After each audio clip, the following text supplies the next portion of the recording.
ನಮಸ್ಕಾರ ಸ್ನೇಹಿತರೆ. ಪಾಂಡ್ಯಾಗೆ ವಿಚ್ಛೇದನ ನೀಡಿದ ನಂತರ ನತಾಶಾ 90 ಕೋಟಿ ಕೇಳಿ ಸೃಷ್ಟಿಸಿದರು ಗಲಾಟೆ. ನಂತರ ಟೀಮ್ ಇಂಡಿಯಾದ ಆಟಗಾರರು ಹೇಳಿದ್ದೇನು ಗೊತ್ತಾ? ಹೀಗೆ ಇದರೆಲ್ಲದರ ಬಗ್ಗೆ ಇವತ್ತಿನ ಈ ಒಂದು ವಿಡಿಯೋದಲ್ಲಿ ತಿಳಿಸ್ಕೊಡ್ತಾ ಹೋಗ್ತೀನಿ. ಹೀಗಾಗಿ ದಯವಿಟ್ಟು ಈ ವಿಡಿಯೋವನ್ನು ಕೊನೆವರೆಗೂ ನೋಡಿ ಸ್ನೇಹಿತರೆ. ಆದರೆ ಅದಕ್ಕಿಂತಲೂ ಮುನ್ನ ನೀವು ಕೂಡ ಹಾರ್ದಿಕ್ ಪಾಂಡ್ಯರವರ ಅಭಿಮಾನಿಗಳಾಗಿ ಈ ವಿಡಿಯೋವನ್ನು ನೋಡುತ್ತಿದ್ದರೆ ತಪ್ಪದೆ ಈ ಕೂಡಲೇ ಈ ವಿಡಿಯೋಗೊಂದು ಲೈಕ್ ಮಾಡಿ.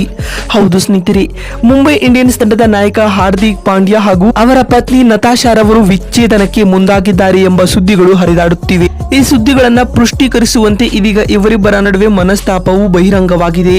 ಹಾರ್ದಿಕ್ ಪಾಂಡ್ಯ ಹಾಗೂ ನತಾಶಾ 2020ರಲ್ಲಿ ವೈವಾಹಿಕ ಜೀವನಕ್ಕೆ ಕಾಲಿಟ್ಟಿದ್ದರು.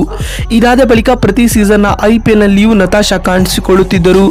ಆದರೆ ಈ ಬಾರಿಯ IPL ನಲ್ಲಿ ಮುಂಬೈ ಇಂಡಿಯನ್ಸ್ ತಂಡದ ನಾಯಕರಾಗಿ ಪಾಂಡ್ಯ ಪಾದಾರ್ಪಣೆ ಮಾಡಿದರೂ ನತಾಶಾ ಮಾತ್ರ ಕಾಣಿಸಿಕೊಂಡಿರಲಿಲ್ಲ. ಅಲ್ಲದೆ ಯಾವುದೇ ಪಂದ್ಯವನ್ನ ಕೂಡ ವೀಕ್ಷಿಸಲು ಅವರು ಆಗಮಿಸಿರಲಿಲ್ಲ. ಅಷ್ಟೇ ಅಲ್ಲದೆ ಮಾರ್ಚ್ 4ರಂದು ನತಾಶಾರವರ ಜನ್ಮದಿನ.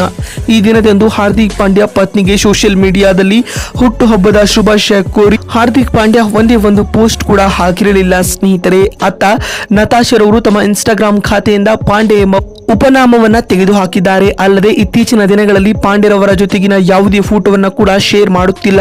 ಈ ಎಲ್ಲಾ ಕಾರಣಗಳಿಂದ ಇದೀಗ ಇಬ್ಬರು ಡೈವರ್ಸ್ ಆಗಲಿದ್ದಾರೆ ಎಂಬ ವದಂತಿಗಳು ಕೂಡ ಹರಿದಾಡುತ್ತಿವೆ. ಅಹಮದಾಬಾದ್ನ ಮಿರರ್ ವರದಿಯ ಪ್ರಕಾರ ವಿಚ್ಛೇದನ ಸಂದರ್ಭದಲ್ಲಿ ಹಾರ್ದಿಕ್ ಪಾಂಡ್ಯ ತನ್ನ ಆಸ್ತಿಯಲ್ಲಿ 70% ನತಾಶಾಗೆ ನೀಡಬೇಕಾಗಬಹುದು. ಏಕೆಂದರೆ ಪಾಂಡ್ಯರವರ ಹೆಂಡತಿ ಸರ್ಬಿಯಾ ದೇಶದವರು. ಹೀಗಾಗಿ ಅವರ ಜೀವನಾಂಶವನ್ನ ಸರ್ಬಿಯನ್ ದಿನಾರ್ನಲ್ಲಿ ಪಡೆದುಕೊಳ್ಳುವ ಸಾಧ್ಯತೆ ಇದೆ. ಈ ಎಲ್ಲಾ ಕಾರಣಗಳಿಂದಾಗಿ ಪಾಂಡ್ಯ ತಮ್ಮ ಮುಂದಿನ ನಡೆ ಬಗ್ಗೆ ಎಲ್ಲೂ ಕೂಡ ಮಾತನಾಡಿಲ್ಲ ಎಂದು ವರದಿಯಾಗಿದೆ ಸ್ನೇಹಿತರೆ. ಇನ್ನು ಈ ಕುರಿತು ಮಾತನಾಡಿರುವ ಟೀಮ್ ಇಂಡಿಯಾದ ಮಾಜಿ ಆಟಗಾರ MS ಧೋನಿರವರು ಈ ರೀತಿಯಾಗಿ ಹೇಳಿದ್ದಾರೆ. ಹಾರ್ದಿಕ್ ಪಾಂಡ್ಯರವರ ದಂಪತಿಗಳ ವಿಚಾರವನ್ನ ಗೌಪ್ಯವಾಗಿ ನಾವೆಲ್ಲರೂ ಗೌರವಿಸಲೇಬೇಕು. ವಿಚ್ಛೇದನವು ಅವರ ವೈಯಕ್ತಿಕ ನಿರ್ಧಾರವಾಗಿರುತ್ತದೆ. ಆದರೆ ಅವರಿಬ್ಬರ ನಡುವೆ ಮನಸ್ತಾಪ ಮೂಡಿರುವುದು ನನಗೆ ಅಸಮಾಧಾನವನ್ನ ಉಂಟು ಮಾಡುತ್ತಿದೆ ಎಂದು MS ಧೋನಿ ಹೇಳಿದ್ದಾರೆ ಸ್ನೇಹಿತರೆ. ಇನ್ನು ಈ ಕುರಿತು ಮಾತನಾಡಿರುವ ಟೀಮ್ ಇಂಡಿಯಾದ ಕ್ಯಾಪ್ಟನ್ ರೋಹಿತ್ ರವರು ಈ ರೀತಿಯಾಗಿ ಹೇಳಿದ್ದಾರೆ. ಹಾರ್ದಿಕ್ ಪಾಂಡ್ಯರವರ ಜೀವನದಲ್ಲಿ ಕಳೆದ 1 ವರ್ಷಗಳಿಂದ ಯಾವುದು ಕೂಡ ಸರಿಯಾಗಿ ಆಗುತ್ತಿಲ್ಲ.